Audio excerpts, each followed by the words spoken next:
When the state of the planet feels like too much, it's easy to feel powerless. Eco-anxiety can feel paralyzing. But what if the stress you're feeling could be the fuel for something bigger? What if there's a way to ease that anxiety and create real change at the same time?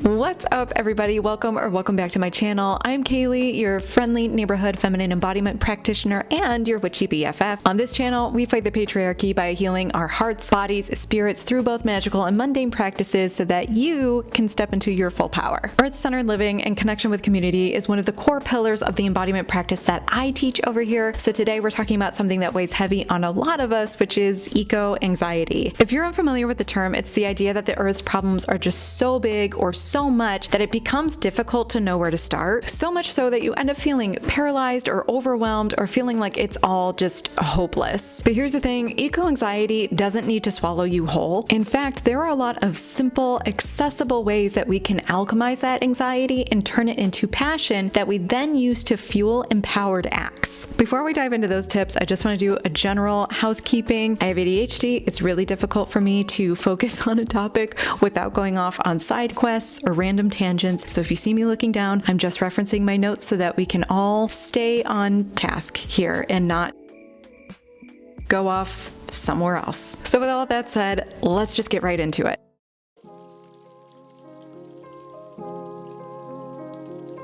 Hey, here's a tip you won't hear enough. Focus on what you can do with what you have available to you at the time. Personally, my favorite way of practicing sustainability is to swap one product or one habit at a time. I will tell you what, if I see one more YouTube thumbnail or Instagram post that has somebody holding the mason jar filled with like paper scraps and the caption is, "This is all the waste that I've created this year," I'm gonna lose it. Because while that is a really incredible accomplishment to be proud of, I think it perpetuates this idea that living zero waste or sustainably is a big commitment and requires you to be perfect at it. It just creates this high bar, like this large barrier of entry, so that most people end up seeing something like that and walking away from it thinking, oh, well, I'm not able to do that, therefore zero waste or sustainable living is just not for me. Starting small helps you avoid burnout and makes eco action feel less overwhelming and more achievable. And taking small steps in sustainability can lead to big changes over time thanks to the ripple effect. For example, the average American uses 156 plastic water bottles per year. So if the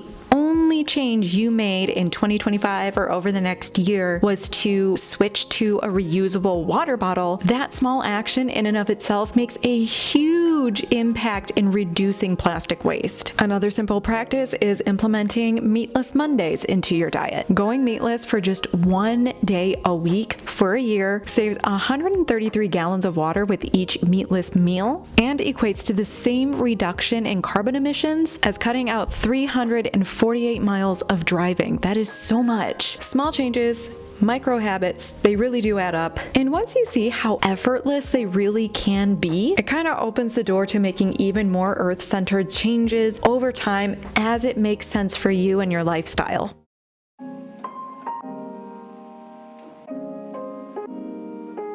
Every purchase you make supports the values behind it, and every intentional choice helps steer the economy towards sustainability. But conscious consumerism also means knowing when to simply consume less. Choosing quality over quantity is a powerful start. Investing in durable essentials can reduce waste and extend the life of your products by 3 to 5 times, minimizing both environmental impact and personal spending in the long run. If you're buying brand new, you can support ethical brands. Seeking out companies with certifications like B Corp, Fair Trade, or Rainforest Alliance can ensure that the brand meets certain environmental and ethical standards. B Corp companies, for example, can have 75% lower emissions on average than similar non-certified companies. Or you can choose not to buy brand new, which means shopping secondhand with thrift stores, things like Facebook Marketplace. And when buying isn't essential, you can explore alternatives like getting books from your local library or borrowing tools or resources from friends and neighbors. Even a commitment to something like a no-buy month can be a refreshing reset. Not only can it reduce your environmental impact, but it can help to clarify what you truly need and curb impulse purchases, a habit that for many could cut their carbon footprint from 20 to 30%. And if something sparks your creativity, you can explore repurposing, upcycling, DIYing different things to get the most out of what you already own. If you didn't already know, this started out as a crafting and sewing channel, so I have a couple of videos available to make your own DIY swaps. Anyway, whether you're spending with intention or choosing to abstain, each mindful decision strengthens your impact, creating change both individually and across the broader market.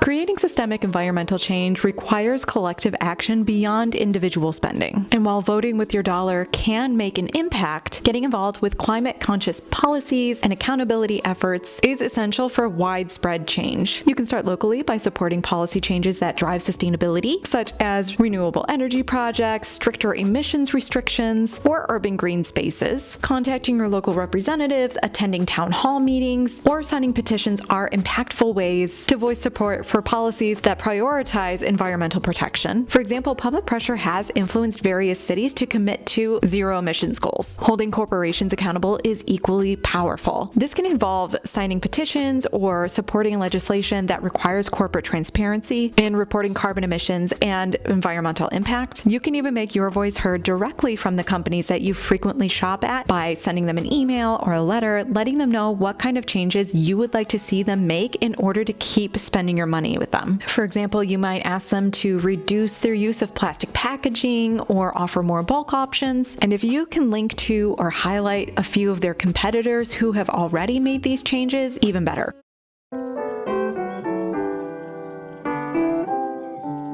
Green self-care is about nourishing your mind and body in ways that support both you and the planet. With climate news constantly flooding our feeds, it is easy to get sucked into doom scrolling, and you probably don't need me to tell you that that is a habit that can completely suck your energy and fuel your eco-anxiety. Instead, try balancing your eco-awareness with intentional practices that empower rather than overwhelm. Set limits on your time scrolling and curate your feed to include a few trusted environmental sources that offer actionable insights rather than alarm. And then you can pair this information with small, simple acts of green self-care. Step outside and go for a walk, enjoy the sunshine, enjoy the greenery around you, or you can spend 10 minutes barefoot on the ground. And if you are new to this idea of earthing, I have a guided meditation on my channel that was created with beginners in mind, so I will be sure to link that in the description box below for you. You can also try different things like gardening, either full-blown in your backyard or in a container on your front porch, or you can take part in community events like cleanups or conservation efforts. One thing that I really love to do is volunteer with my local metro parks. I've done that a few times throughout this year. Practicing this mindful balance keeps you informed and involved without feeling overwhelmed, letting you sustain your activism and protect your well-being at the same time.